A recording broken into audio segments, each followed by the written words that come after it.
The mission of this journey is to help people that are considering a move to the real estate industry, have been doing this for a short period of time, or who simply want to know more about real estate and the behind the scenes ins and outs of the highs and sometimes lows of this industry. Welcome to Real Estate Simplified. So let's talk about insurance. Yeah. So I'm buying a house. Why do I need insurance? Well, insurance ensures that coincidentally enough, insurance ensures that if something goes wrong with your home, say there's a house fire, you're away for the weekend and you have a gas leak, because now everybody wants gas appliances in case of a winter storm, and they don't like electric anymore, so you got to think about that. That's one of those boxes you had to check when looking for the perfect home. Right. Say you got a gas leak that you didn't know about and your house blows up. If you have homeowners insurance and it's not negligent, they'll do an investigation and send an adjuster out and do all that fun stuff. They'll say, well, because you have a homeowners insurance policy with us, we'll give you $500,000 cash for this home that was worth $500,000. Say you don't have homeowners insurance and you have that same gas leak and your same home blows up, who's going to pay for it? Right. You're going to pay for it. Right. If you want a new home. Right. Or a home in general. But so can you get a loan without its homeowners insurance? No. I feel like yes, you can. Not if you're working with a licensed realtor and you're doing. Guido might do the shady way of answering that. It's like, hey, don't worry about it. We'll figure it out. Forget about it. Let my people take care of this. Like, that goes back to those sketchy home fires, huh? It's like, what? How did that happen? You got this arson in the family. Don't go to your neighbor for this one either. But yes, you need homeowners insurance, right? Because to own a home, legally you have to have homeowners insurance. It's kind of like having car insurance, right? You need to have that liability, that coverage, because if you don't, it could negatively impact yourself, or it could negatively impact others around you or in your neighborhood or that are visiting your home, anything like that. So yes, you do need it. And typically, homeowners insurance is going to be something that you need to apply for. Well, you have to get it before you can close. But typically, a lot of my clients will kind of start going through that process, maybe 2-3 weeks before closing. Because what that insurance provider is going to do, very similar to the lender or an underwriter, is they're going to look at your debt to income ratio. They're going to look to see what your current policies are. Can they save you money in this new home? Is it a different zip code? Is it are you moving from California where there's forest fires, and then you're moving to Texas where you're in Tornado Alley? Those are things that need to be considered as far as premiums, the amount that you're going to be paying a month. So all of that has to happen with a few weeks in advance of closing. So yes, that has to happen very similar to maybe your lender asking you a lot of the same questions that they asked you 3 or 4 weeks ago when you got pre-qualified. A lot of times I'll have clients say, why are they asking me all these questions a week before closing? I've already provided them all that information. Legally, they have to, because maybe the underwriter is saying, hey, I need additional information about this property you used to live at, or I need additional information about this car you used to own and that you sold. So there's a lot of steps that go into the process of purchasing a home. It's not just the glamorous HGTV or Instagram. We bought a home, right? We bought our first dream home. Cheers. Yeah, cheers, right? Like, let's go celebrate. Come to the backyard and check out our oasis. There's like 100 other things that happen in between we're starting to look and then we bought our dream home. Right. So there's a lot of behind the scenes and there's a lot of questions that are asked. They have to be asked to make sure that this isn't a situation like 07 to 09 where everybody can afford a home.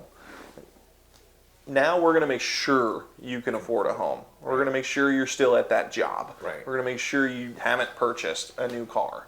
And we're going to make sure debt to income is still lining up.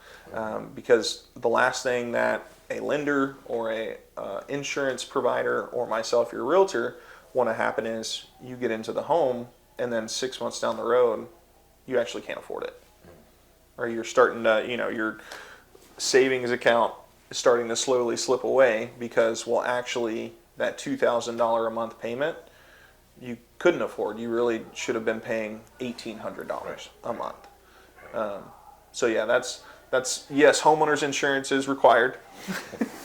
And some of the additional questions and maybe the second or third or fourth time asked questions are necessary and required in order for that clear to close, which is kind of that, all right, we're there.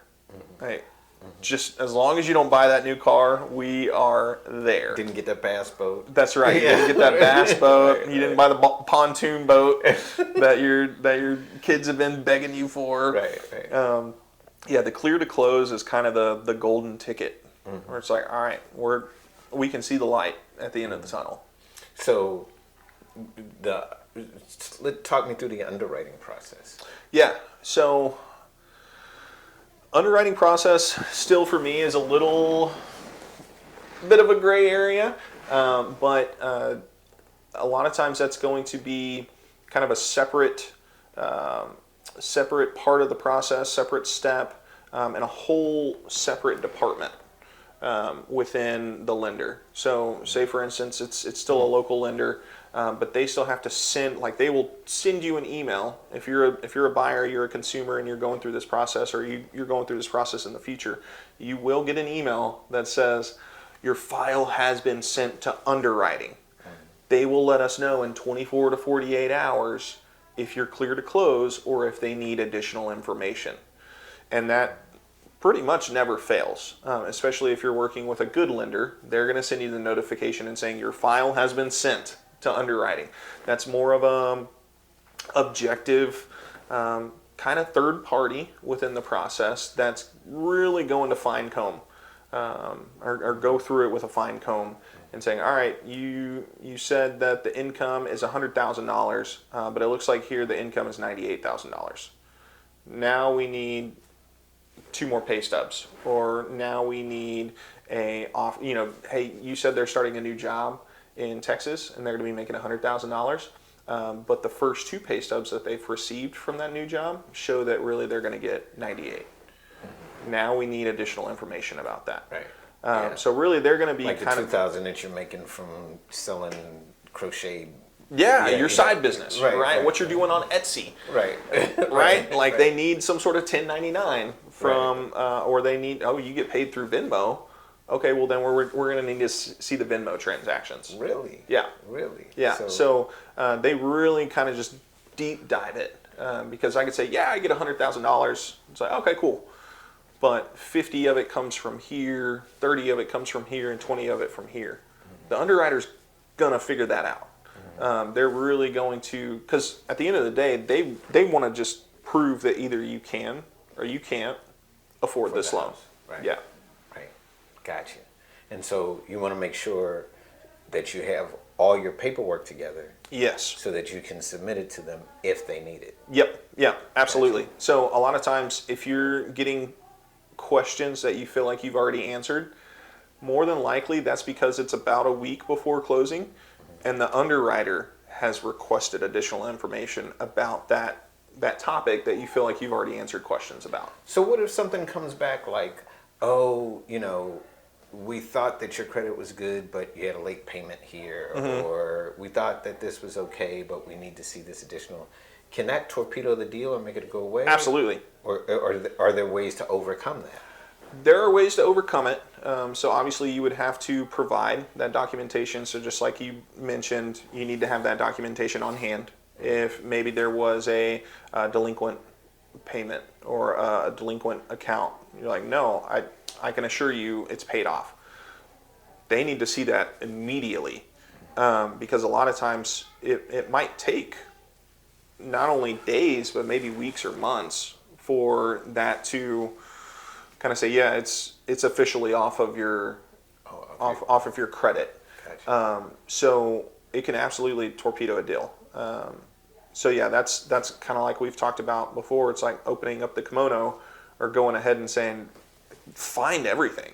I need to know because there might still be a late fee from Blockbuster back in when did they all close? 2010? I don't know. 2012? You know, there might be a library late fee on there that's been in collections for 7 years. From college. From college. You know, it's like, yeah. I haven't even been in College Station. Right, Yeah, right, exactly. right. Yeah. So yeah, it's good to know that stuff before it pops up a week before. Mm-hmm. So yes, it can be resolved, but those are things that you really want to figure out. And if you do have things in collections, or you know it's delinquent, or it's gone to a collection service, try to take care of it before. Or at least say, hey, I'm on some sort of plan to take care of this and show payments towards taking care of it. Because if you don't, then underwriting could easily say, no, it's not going to happen. Deal's not going to happen. So let's talk about that for a second. How do I mean, because everybody and their brother is saying, oh yeah, I do credit repair. Mm-hmm. How do you know? For $500, I can get you up to a 760 in 2 weeks. Yeah. Huh. All right. That's interesting. Right. Pay me $15 and I'll make it go Yeah, higher. Yeah, you know. yeah. I mean, just all kind. How do you know the difference? That's a good question. I usually rely on other people that I trust. So a lot of times lenders will partner with or have credit repair specialists that they've sent past or current clients to, that I can get their referral or I can get their information, and then I can send my client their way.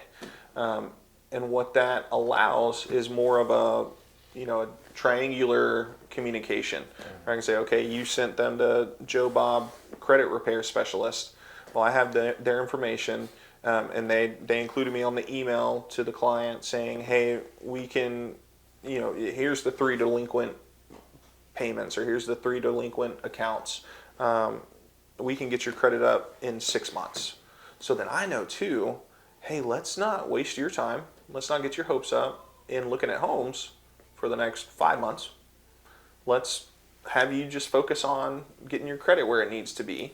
And then once we get to a month out of where your credit should be repaired, then we start looking for homes again. And then we start to figure out, okay, these are the style of homes you like. This is the area that you like. And then once we get to that point, your credit's repaired. You go back through the pre-qualification process. You start it all over again. Gotcha. Rather than, like we've talked about before, you start looking for houses. You're on Zillow. You reach out to a realtor. Oh yeah, I have a lender, or I'm going to use my bank. And then you go look at 20 houses. They finally want to put in an offer. You're like, okay, where's your pre-qualification? You said you're going to use your bank. And then they actually get the credit ran, and it comes back as a 580. And now we got to do the 6 months. Right. 6 months after when we should have been doing it.